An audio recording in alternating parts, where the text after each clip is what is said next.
বিসমিল্লাহির রহমানির রহিম।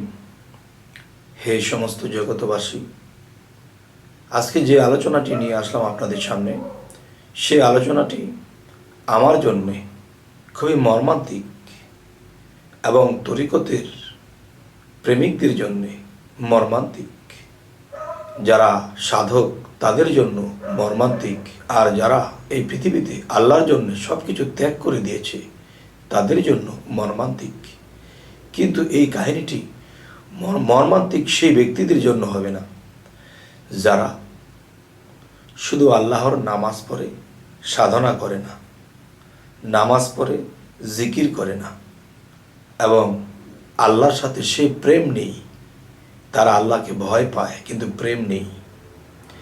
এবং একটা কথা বলে থাকে কি, আল্লাহ বেহেশত দিও, কিন্তু আল্লাহর সম্পদ বেহেশত, আল্লাহর কাছে বেহেশত চাইল কিন্তু আল্লাহকে চাইল না। যাই হোক, আজকে সেখানে যাব না। আজকের কথা হলো কি, যে এই পৃথিবীর বুকে হাজার হাজার ভক্তের মধ্যে কোন ভক্তটি এই আত্মার মুক্তি নেবে, সেই মহাত্মার সাথে মিশে যাবে।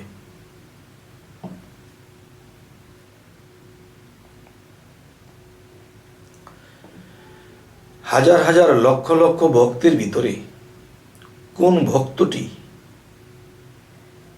আত্মার মুক্তি নিয়ে আল্লাহর সাথে একাকারে বিলীন হয়ে যাবে, যে পৃথিবীতে সে আর কখনোই আসবে না। তাহলে আমি বলবো, হাজার হাজার ভক্ত যদি একটা জায়গাতে বসা থাকে, একটা পীর সাহেব বসা থাকে এবং হাজার হাজার ভক্তরা বসে থাকে, এর মধ্যে কোন ভক্তটাকে দেখে চিনতে পারবেন যে এই ব্যক্তিটা সে আত্মার মুক্তি নেবে, সে মহাত্মার সাথে মিশে যাবে, সে আল্লাহর সাথে বিলীন হয়ে যাবে? কোন ভক্তটা? ওই ভক্তটার লক্ষণ কি, তার ভূমিকাটা কি, তাকে দেখতে কেমন? হে সমস্ত মুসল্লিগণ, হে সমস্ত পরহেজগারগণ, হে সমস্ত সাধকগণ, হে সমস্ত তরিকতবাসীগণ, আমি আপনাদের কাছে আজকে এই কথাটি বলবো, কোন ভক্তটি মুক্তি নেবে তার লক্ষণ কি? শুধু সাধনা করে যে সে কি মুক্তি নেবে? না, সে মুক্তি নিতে পারবে না। যে শুধু সাধনা করে সে মুক্তি নিতে পারবে না। মুক্তি নিতে পারবে সেই মানুষটাকে আমরা এক নজর দেখলে চিনতে পারবো, আপনিও চিনতে পারবেন। সেটি কি? হাজার হাজার মানুষ বসে আছে, এর মধ্যে সবাই তো ভক্ত। কোনটা যে আসল আল্লাহর কাছ থেকে কামিয়াবি লাভ করে বসে আছে, তাকে চেনার কি লক্ষণ? তার লক্ষণ হলো, দেখুন,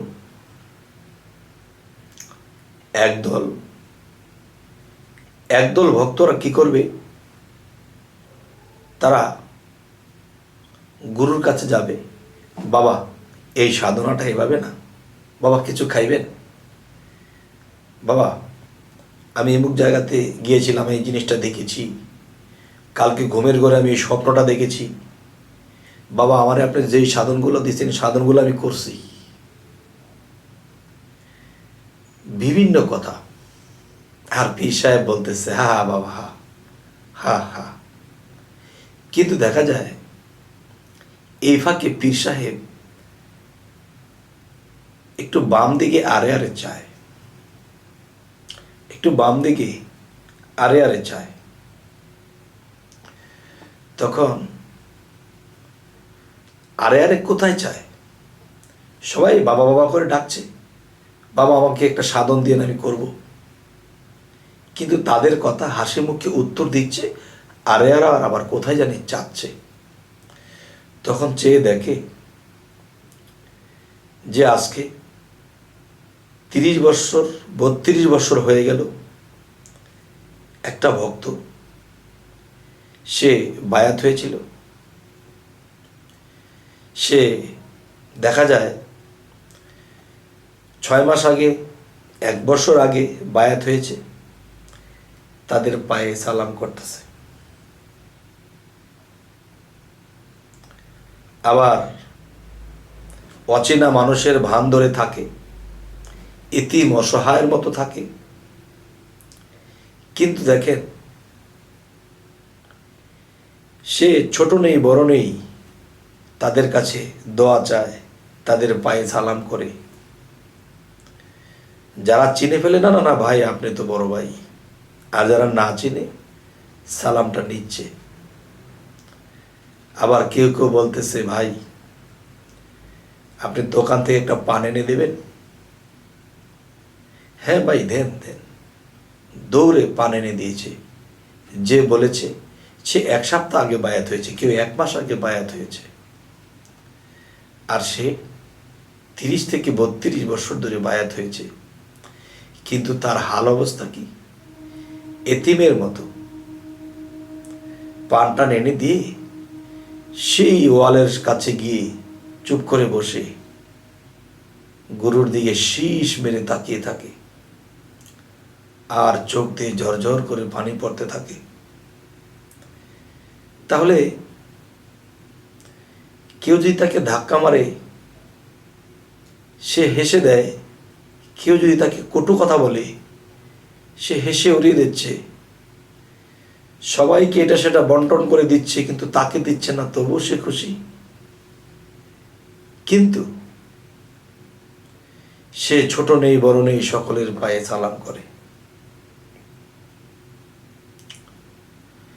তাহলে তার গুরু আরে আরে তাকায়, তার মানে কি? আরে গুরু তো জানে সে যে 30 থেকে 32 বছর আগে বায়াত হয়েছিল, সে তো অনেক ঊর্ধ্বে। কিন্তু সে ভাব ধরেছে কি? সে ভাব ধরেছে সে নগণ্য, তার জীবন খাতা শূন্য, সে পাপী, সে মানুষের পায়ে পায়ে হাতায় পায়ের মধ্যে সালাম করতেই থাকে। আবার কিছুক্ষণ পর পর সে ওয়ালের সাথে পিঠটা ঘেঁষে বসিয়ে তার মুর্শিদের দিকে তাকিয়ে থাকে, আর চোখ দিয়ে পানি ঝরতে থাকে। তাহলে কেউ থাপ্পড় দিলেও থাপ্পড়টা মনে হয় তার শরীরে লাগেনি। কেউ অপমান করে কথা বললেও হেসে উড়িয়ে দিচ্ছে। তাহলে মুরিদ শব্দের অর্থ মরা। ভক্তটা তো সেই মরাই মরেছে। তাহলে শেষে খবর পাওয়া যায় তার মুর্শিদ যেখানে বসে আছে, এই দরবারটা, এই ঘরটা করতে গিয়ে তার জায়গা জমি বিক্রি করে গুরুকে টাকা দিয়ে দিয়েছে। বাবা সুন্দর করে একটা দরবার করেন, এখানে যেন শত শত মানুষ বসতে পারে, জিকির করতে পারে। সব কিছু গুরুকে দিয়ে দিয়েছে উজাড় করে। সে পথের কাঙ্গাল হয়ে গেছে, আমার বলতে কিছু নাই, সবই তো তার। কিন্তু ইমুক ইমুক কত ভক্তরা আছে তাকে অর্ডার করে, এটা এনে দাও সেটা এনে দাও। এই গদির মধ্যে গুরুজি বসে আছে, সে ভিতরে ভিতরে খিত খিত করতেছে, তার ভালো লাগতেছে না। তাহলে আমি আজকের আলোচনায় অত গভীরে যাব না। অত গভীরে গেলে আমার চোখে পানি এসে পড়ে, ঠোঁট কাঁপতে থাকে, আমি আর কথা বলতে পারবো না। তাই আজকে কথাটা সেদিকে বাড়াবো না। আবেগপূর্ণ হয়ে গেলে একটু কষ্ট হয়ে যায়। আমি বলবো, সেই ভক্তটি কখনো গুরুকে বা কোনো গুরু ভাইকে বা কোনো পীর বোনকে সে কখনো বলে নাই, আমাকে গালি দিলেন কেন, আমাকে অসম্মান করলেন কেন? আমি তো 32 বছর আগে বায়াত হয়েছি। বলে নাই। আমি তো দরবার করার জন্য আমি বাড়িঘর বিক্রি করে দিয়ে দিয়েছি গুরুকে, এই দরবারটা আমার টাকায় করা। বলে নাই। তাহলে সে তো সেই মরাই মরেছে যাকে বলা হয়েছে মুরিদ শব্দের অর্থ মরা, আর এই ভক্তটি সেই মরাই মরেছে। তাই আমি বলবো, যদি কেউ বুঝতে পারে যে বায়াতের দিন যে মুরিদ হয় বা বায়াত হয়, এই বায়াতের দিনে বায়াতটা যদি কেউ বুঝতে পারে, সেই আউলিয়া অর্ধেক আউলিয়া হয়ে যায় সে বায়াতটা হলেই। কারণ বায়াত শব্দের অর্থ, মুরিদ শব্দের অর্থ কি? বায়াত শব্দের অর্থ যে আল্লাহর নামে নিজেকে বিক্রি করে দেওয়া। কার কাছে? মুর্শিদের কাছে। মুরিদ শব্দের অর্থ মরা। আমি যেদিন বায়াত হয়েছি সেদিন আমি মরে গেছি। এই মরায় কথা বলতে পারে না, কাউকে কটু কথা বলতে পারে না, গুরুকে বাড়িঘর বিক্রি করে দিয়ে দিয়েছে, সে এটা কখনো মনেও করে না। কিন্তু গুরু তার এই অবস্থা দেখে গুরু তো ভিতরে খুব ফাটছে। আরে এমন একটা ভক্ত আমার, তাকে দিয়ে তোরা চা নাইতেছিস, তোরা জানিস আল্লাহ তাকে কি দান করেছে? সে আউলিয়া হয়ে গেছে। তোরা একটা আউলিয়াকে দিয়ে চা পান আনিতেছিস, তার সাথে খারাপ ব্যবহার করছিস। গুরু ভিতর জ্বলছে কিন্তু বলতে পারছে না। কিন্তু আমার কথা সেটা নয়। আজকের আলোচনাটি কি? হাজার হাজার ভক্তের মধ্যে কোন ভক্তটাকে দেখে বুঝবো সে আত্মার মুক্তি নেবে, সে আল্লাহর সাথে একাকার বিলীন হবে? সেই হবে যার বিন্দু পরিমাণ অহংকার নেই, যে যেভাবে তাকে বলছে সেভাবে সে করে দিচ্ছে। সে খাইলো কি না খাইলো এর খবর কেউ নেয়নি, সে কখনো বলেনি আমি এটা পাইনি খেতে, বরঞ্চ তার হাতে খাবার গেলে মানুষকে বন্টন করে দিয়ে দেয়। আবার দেখা যায় অন্যের উপকার করতে গিয়ে খাবার এনে দেয়, যেখান থেকে খাবার আনতে গেছে সেখান থেকে তাকে একটা ধমক দিয়ে দিয়েছে। কিন্তু দেখেন, যে বায়াত শব্দের অর্থ বিক্রি, মুর্শিদের কাছে যে বিক্রি হয়ে গেল, সে আল্লাহর কাছে বিক্রি হয়ে গেল। তাহলে এই বিক্রি যে হয়ে গেছে, তখন তার বলতে সে আর কিচ্ছু নেই তার। আমি যে একটা মানুষকে কটু কথা বলবো, আমার গুরুকে যে আমি একটা শক্ত মুখে কথা বলবো, কাকে বলবো? আরে আমি তো তার কাছে বিক্রি, আমার বলতে তো কিছু নেই। তাহলে আমি কাকে কি বলবো? এবং মুরিদ শব্দের অর্থ মরা। এমনি বিক্রি আবার হয়েছে মরা। তাহলে এই মরা যে ব্যক্তিটা, সেই কিন্তু আত্মার মুক্তি নেবে। আর যারা তক্র বিতক্র করতেছে, যারা ভিতরে একটু অহংকার আনেছে, কেউ কাউকে খোঁচা মেরে কথা বলছে, কেউ কাউকে হিট দিয়ে কথা বলছে, তারা কিন্তু বিক্রি হইতে পারে নাই, তারা কিন্তু মরা হইতে পারে নাই। আর সেই ব্যক্তি আত্মার মুক্তি নেবে, তার মরার ভাব সেই ভক্তটার মধ্যে পাওয়া যাচ্ছে। তাকে কে অর্ডার দিল এটা এনে দাও, সে হাসি মুখে এনে দিচ্ছে। মনে হলো যে তার কোনো ওস্তাদ বা কোনো মুর্শিদ বা কোনো পীর বা কোনো অলি তাকে অর্ডার করেছে, সম্মানের সাথে এনে দিচ্ছে। কিন্তু এই সমস্ত ভক্তরা একদিন জানতে পারলো তার গুরুর মুখে যে দেখো বাবারা, তোমরা যে তাকে দিয়ে চা আনাইতেছো, তাকে দিয়ে তোমরা এটা সেটা করাইতেছ। তোমরা কি জানো সে আল্লাহকে লাভ করেছে, সে আউলিয়া হয়ে গেছে, তবু প্রত্যেকটা ভক্তের চরণের মধ্যে হাত রাখে, প্রত্যেকটা ভক্তের জুতোগুলো ভাও করে রাখতেছে। তাহলে সেই তো মরেছে, সেই তো নিজেকে বিক্রি করে দিয়েছে মুর্শিদের কাছে। তাহলে সে তো আউলিয়া, তোমরা এটা কি করছো? সমস্ত ভক্তের কানে যখন এই কথাটা বাড়ি লাগলো, সমস্ত ভক্তরা সেই ভাইটিকে বলছে, ভাই আমরা ছোট মানুষ, আমরা বুঝি না,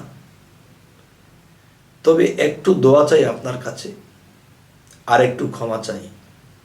ক্ষমাটি হলো কত ভুল করেছি, আপনাকে অর্ডার করেছি, ক্ষমা করবেন। একটু দোয়া করবেন যেন আপনার চরিত্র আনতে পারি। আপনার চরিত্র যদি আমার মধ্যে আনতে পারি, তাহলে গুরুকে খুশি করতে পারবো। কারণ এই গুরু, এই মুর্শিদ আপনার চরিত্র, চলা, কথা, সমস্ত কর্ম পছন্দ করেছেন তিনি। তাহলে গুরু যাকে অন্তর থেকে পছন্দ করে ফেলে, সেই তো আউলিয়া। মেয়ে হইলে সেই তো আম্বিয়া। তাহলে আপনার মতো মরা স্বভাব হতে পারি এবং আপনার যে গুণ চরিত্র যেন লাভ করতে পারি, তাহলে আমার মুর্শিদের কাছে আমি প্রিয় হতে পারবো। আর মুর্শিদের কাছে প্রিয় হইলে আমি আল্লাহর কাছে প্রিয় হতে পারবো। তবে হে সমস্ত জগতবাসী, এই পৃথিবীর মানুষ যতই সাধনা করুক, যতই ইবাদত করুক, যদি সে 40 বৎসর ইবাদত করার পরে, সাধনা করার পরে সে আল্লাহর তরফ থেকে অনেক কিছু পেয়েছে, তারপরেও যদি তার মুখে একটা কথা বলে যে হে আল্লাহ, তোমাকে সন্তুষ্ট করার জন্য যতটুকু সাধনা দরকার করতে পারি নাই, তোমাকে সন্তুষ্ট করার জন্যে যতটুকু ইবাদত করা, যতটুকু ত্যাগ করা করতে পারি নাই, কিন্তু সে অনেক করেছে, তো আল্লাহ কি বলে, আরে সে তো 40টা বৎসর শুধু সাধনাই করলো, তারপরেও বলতেছে আমি তো আপনাকে সন্তুষ্টই করতে পারি নাই, আমি ওরকম সাধনা, ওরকম কর্ম তো করতে পারি নাই। তখনই আল্লাহ খুশি হয়ে যায়। 40টা বৎসর যাবৎ তুমি এত সাধনা করেছ, তবুও বলতেছো যে তুমি ওরকম সাধনা করতে পারোনি। এতদিন তার সাধনা কোনো কিছুই কবুল হয়নি। আজকে যখন তার মুখে এমন একটা কথা বের হয়েছে, 40 বৎসর সাধনা করার পরেও সে বলতেছে, তখনই আল্লাহ বলে যে এতদিন তোমার সাধনা আমি আমার অন্তর থেকে নেইনি। আজকে যেহেতু তুমি বলেছ তুমি আমাকে সন্তুষ্ট করতে পারোনি, তোমার মনের মতো সাধনা করতে পারোনি, তখনই আল্লাহ বলল যে আমি তোমার সমস্ত সাধনা গ্রহণ করেছি, আমি তোমার প্রেম ভক্তিকে আমি গ্রহণ করেছি। তাহলে বোঝা গেল কি, মানুষ আকুতি মিনতি করে যখন আল্লাহর সাথে কথা বলে, তখন আল্লাহ খুশি হয়ে যায়। আর যারা সাধনা করে, ইবাদত করে, অহংকার রাখে, সে নষ্ট হয়ে যায়। আল্লাহ ওইসব ব্যক্তিকে দেখতে পারে না। আল্লাহর কাছে আমরা নিঃস্ব হয়ে যেতে হবে। আল্লাহর শত সাধনা করার পরেও বলতে হবে, হে আল্লাহ, এই রক্ত মাংসে গড়া তোমাকে সন্তুষ্ট করার মতো সাধনা করতে পারি নাই। তখনই কিন্তু আল্লাহ খুশি হয়ে যায় যে সে তো যথেষ্ট সাধনা করেছে, তারপরেও বলতেছে, হে বান্দা, আমি তোমাকে, তোমার যদি ছোটখাটো পাপ থেকে থাকে তা তো মাপ হয়ে গেল, তবে হে সমস্ত ফেরেশতাগণ, তোমরা সাক্ষী থাকো, আমার এই বান্দাকে, আমার এই বান্দিকে আমি বান্দার থেকে আমি তাকে বন্ধুতে আমি তাকে স্বীকৃতি দিলাম। সে আমার জন্য কত কিছু ত্যাগ করেছে, তারপরেও মুখে কখনো বলে নাই যে আপনার জন্য কত কিছু ত্যাগ করেছি, কত কষ্ট করেছি, সে কখনো বলে নাই। কিন্তু না বললে কি হবে, আল্লাহ তো সব জানে। তো আল্লাহকে সন্তুষ্ট করতে হলে আমরা যতই কিছু করি জীবনে, দরবারের জন্য, মসজিদের জন্য, মানুষের জন্য, যাই কিছু মানুষের উপকার করি, কখনোই বলা যাবে না। বললে আল্লাহ আঘাত পায়, আর সেই আঘাতে সমস্ত সাধনা, সমস্ত ইবাদত বরবাদ হয়ে যায়। যাই হোক, হে সমস্ত জগতবাসী, আজকের এই আলোচনাগুলো আমি কেন করলাম, যে মানুষ অনেক সাধনা করে, কিন্তু ভিতর ঠিক না হলে, ছয়ের উপর ঠিক না হলে, অহংকার থাকলে এই সাধনাও বিফল হয়ে যায়। তাই আজকে আপনাদের সামনে এই আলোচনাটি করলাম, এবং সামনে আপনারা কি ধরনের আলোচনা চাইছেন, কি ধরনের আলোচনা আপনাদের ভালো লাগে অবশ্যই জানাবেন। এবং আমাদের চ্যানেলের আলোচনা যদি ভালো লাগে অবশ্যই সাবস্ক্রাইব করে নেবেন, পরবর্তীতে যেন ভালো ভিডিও আপনাদের কাছে পৌঁছে দিতে পারি। তো সকলেই ভালো থাকবেন। আল্লাহ হাফিজ।